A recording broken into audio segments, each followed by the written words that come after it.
So Rakhi season is just around the corner and I'm sure you are busy there in the market buying sweets for yourself.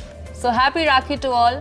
And here I have got some favorite chocolate which my brother used to have since childhood. I'm not gonna have this. It has a lot of sugar and I am a health freak. So I exactly know because he's gymming, exercising all the year around and I was sure he was not going to have this sugary chocolate. So I have some alternative sweet options which you can also try if you have a health freak brother at home. Let's get started with the video.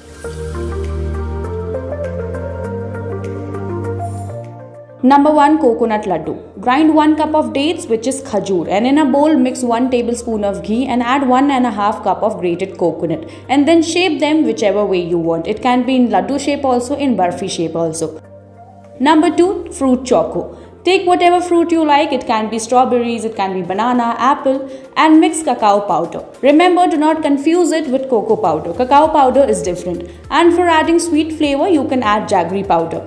Coat your fruits well in the mixture and refrigerate it for 2 hours. After that, you can enjoy your fruit choco. Number 3, mango shiapuri. This is the most healthiest and filling sweet option which can be a replacement for kheer or any milk dessert. In a bowl, add 1 cup of coconut milk, 2 diced mango and half a cup soaked chia seeds. Do a layer formation of all the 3 ingredients step by step and refrigerate it for 1 hour and then dig in. So those were few healthy, guilt-free sweet recipes which you can try any festive season. Don't forget to try these and also don't forget to log into our website which is known as the Health Site. Happy Rakshabandhan.